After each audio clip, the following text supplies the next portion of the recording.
നിങ്ങൾ ഇങ്ങനെ ഒന്നിച്ച് മറുപടി പറഞ്ഞാൽ എനിക്കറിയാം. മറുപടിയുള്ള ആളുകൾക്ക് കൈകൊണ്ടിരിക്കാൻ പറയാം. ജനുവിനായിട്ട് നിങ്ങൾക്ക് എന്തും പറയാം. ആൻസർ ആവണമെന്നില്ല, അതതിന്റെ കറക്റ്റ് ആൻസർ ആവണമെന്നില്ല. എന്ത് മറുപടിയും തരാം.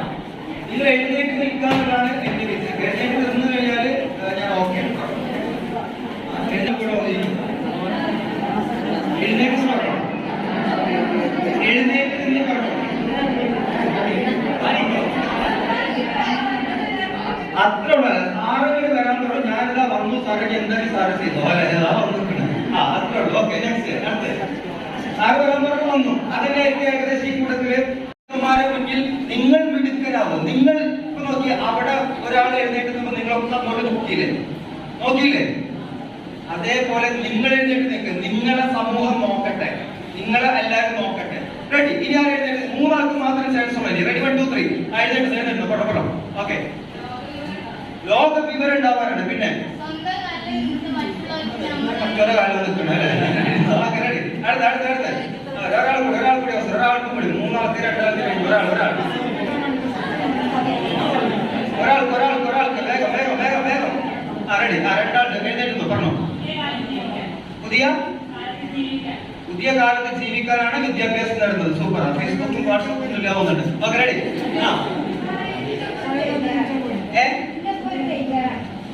ഒരു പെയിന്ററാണ്.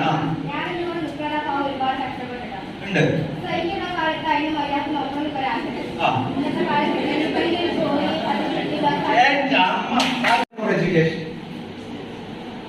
വിവരം നേടാൻ, നോളജ് കിട്ടാൻ വേണ്ടി വിദ്യാഭ്യാസം നേടണമെന്നില്ല. എഡ്യൂക്കേഷൻ വേണമെന്നുണ്ടോ?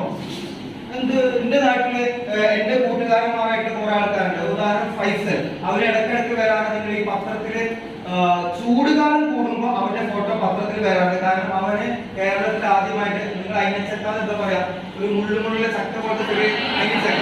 ഈ അയിനച്ചക്ക ആദ്യമായിട്ട് ഹോൾസെയിൽ കച്ചവടം തുടങ്ങിയത് എറണാകുളത്ത് അവനാണ്. അപ്പൊ അതിന്റെ എടുത്തിട്ട് അവരുടെ ഫോട്ടോ ഒക്കെ വരാറുണ്ട്. ഇവനുണ്ടല്ലോ 6 ഭാഷയിൽ സംസാരിക്കും. ഇംഗ്ലീഷിലൊക്കെ കച്ചവടം ചെയ്യുന്നത് വളരെ ഈസി ആയിട്ട് ഇംഗ്ലീഷ് പറയും. ഇവിടെ BA ഉള്ള, PG ഉള്ള, MBA ഉള്ള, ഡിപ്ലോമ ഉള്ള എനിക്ക് അവന്റെ വായ നോക്കി നിൽക്കണം. ഇതിലാർക്കും വിവരം കൂടുതൽ പറയും. ഞാൻ ഇംഗ്ലീഷ് പഠിച്ചിട്ടില്ലേ, പക്ഷെ എനിക്ക് പറയാൻ പറ്റുമോ? അപ്പൊ ഏതാ വിദ്യാഭ്യാസം? ഞാൻ പറയും, ഇന്നത്തെ ക്ലാസ് ഈ ഒരു തെറ്റിദ്ധാരണ മാറ്റാൻ നിങ്ങൾ എന്റെ കൂടെ ഉണ്ടെങ്കിൽ മാത്രമേ ക്ലാസ് വിജയിക്കുള്ളൂ പറഞ്ഞു. കൂടെ ഉണ്ടാവണം, അതിന് പാടുകൊണ്ട് പോവരുത് കേട്ടോ. റെഡി? സി, അപ്പൊ നിങ്ങൾ ആലോചിച്ച് നോക്കിയേ, നല്ലോണം ആലോചിച്ച് നോക്കിയേ. അപ്പൊ വിവരം കിട്ടാൻ വിദ്യാഭ്യാസം കാണുന്നില്ല. പത്രം വായിച്ച വിവരം കിട്ടൂലേ? നിങ്ങൾ ന്യൂസ് കണ്ട വിവരം കിട്ടും, അല്ല പുസ്തകം വായിച്ച വിവരം കിട്ടൂലേ? എന്തൊക്കെ കിട്ടും? അപ്പൊ വേണ്ട. പിന്നെ കുറെ ആൾക്കാർ പറഞ്ഞു ജോലി കാര്യങ്ങൾ, ജോലി കിട്ടാൻ വേണ്ടിയിട്ട് വിദ്യാഭ്യാസം വേണമെന്നുണ്ടോ? ഉണ്ടോ? പിന്നെ വിദ്യാഭ്യാസം ഉണ്ടെങ്കിൽ ജോലി കിട്ടും, ഓക്കെയാണ്. പക്ഷെ ജോലി കിട്ടാൻ വേണ്ടി വിദ്യാഭ്യാസം തന്നെ വേണമെന്നുണ്ടോ? പിന്നെ ഒരാൾ പറഞ്ഞു സ്വപ്നം നിറവേറ്റാൻ. അത് ഏകദേശം ഞാൻ പറഞ്ഞു അതിന്റെ അടുത്തേക്ക് എത്തിയെന്ന് പറയും. പക്ഷെ അപ്പോഴും ചോദ്യം ബാക്കിയുണ്ട്, എന്താണ് ആ സ്വപ്നം? അവിടെ പറഞ്ഞു ഉപ്പാനെ ഏറ്റവും നല്ല നിലക്ക് നോക്കണം എന്ന് പറഞ്ഞു. സൂപ്പർ ആൻസർ ആണ്, ഒരു കുട്ടി പറയേണ്ട ആൻസർ ആണ്, ഏറ്റവും മൂല്യമുള്ള ആൻസർ ആണ്. പക്ഷെ എന്താണ് ആ സാധനം? നല്ലൊരു വ്യക്തിയാവാനാണ്.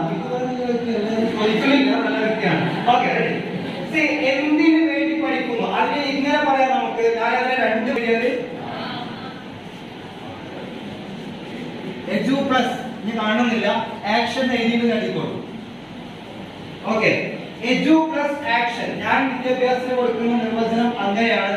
ഇല്ലെങ്കിൽ എന്റെ 10ാം ക്ലാസ്സിൽ പഠിക്കുന്ന ചങ്കുകളോട് പറയുന്നു, നിങ്ങൾ ഇന്നു മുതൽ അങ്ങനെയാവണം. കാരണം ഇവിടെ ചോദ്യം വരാൻ എടുത്തില്ല. ഞാൻ ഒന്ന് വിഷയത്തിലേക്ക് വരുന്നതിന് മുമ്പ് ഇവിടെ ചോദിച്ചിട്ട് എടുത്തത് ഞാൻ പറഞ്ഞുതരാം. ഓക്കെ, കാരണം ഇപ്പൊ ആ സാറുമാർ കൊണ്ട് പറഞ്ഞു, നിങ്ങൾക്ക് ജീവിതത്തിൽ ഏറ്റവും കൂടുതൽ ചീത്ത കേൾക്കുന്ന സമയമാണ് SSLC, ശരിയല്ലേ? 9-ന് 10-ലേക്ക് ജയിക്കാൻ തുടങ്ങുന്ന അന്ന് തൊട്ടുകൊടുക്കും അല്ലെ? SSLC അല്ലെ? കല്യാണമില്ല, കളിയാട്ടില്ല, തിരുന്നില്ല, ഒന്നുമില്ല. കാരണം എന്താ? വെറുതെ പോകുന്ന ഓട്ടോറിക്ഷക്കാർ പറയുന്നത് അന്ന് തൃശ്ശൂർ കഴിക്കണം. ഞാനെന്താ വന്ന് പറയുന്നത് SSLC ആണല്ലേ? എന്താ ഇത്രമാത്രം പോകണ്ടേ? എന്തിനാണ് ടീച്ചർമാർ ഇങ്ങനെ കഷ്ടപ്പെട്ട് അവർ